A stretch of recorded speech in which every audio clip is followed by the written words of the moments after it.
이번에 막걸리종으로 빵을 한번 만들어 볼 건데요.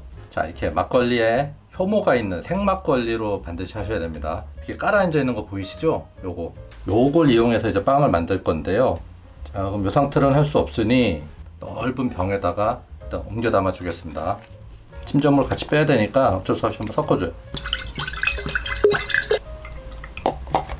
자, 이대로 놔두면 이제 침전물 쫙 가라앉고 맑은 부분만 따라내고 밑에는 침전물만 다시 이제 균을 활성화시켜 줄 거예요. 자, 잠시 기다리겠습니다. 2 hours later. 자, 막걸리가 지금 이렇게 층이 분리된 게 보이죠? 그래서 지금 위에 맑은 부분은 따라내 버리고 밑에 가라앉은 침전물 있는 부분에 이제 효모랑 균이 있어요. 그래서 저 균을 살려서 활성화시켜서 주종을 만들어 보겠습니다.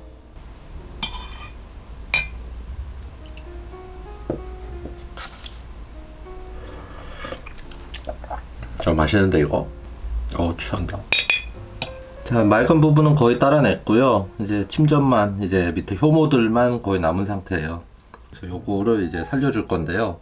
지금 굉장히 차가운 상태에서 잠들어 있거든요. 이제 균을 깨우려면 이 균이 먹을 거, 우리도 자다 일어나서 깨려면 뭐 먹어야 되잖아요. 그러니까 균을 깨우려면 균이 좋아하는 당류, 탄수화물을 제공해줘서, 그리고 따뜻한 곳에 둬서 이제 균이 활성화되도록 만들겠습니다. 꿀을 듬뿍 넣어주겠습니다. 그리고 이걸 따뜻한 곳에 놔둬서 이제 균들이 깨어나게 만들 겁니다. 2000년 후 따뜻한 곳에 충분히 둬서 지금 효모가 많이 깨어났고요. 이제 요 막걸리 액이 200g 있어서 똑같은 양 밀가루 200g 넣어주겠습니다. 그리고 이제 잘 섞어주세요.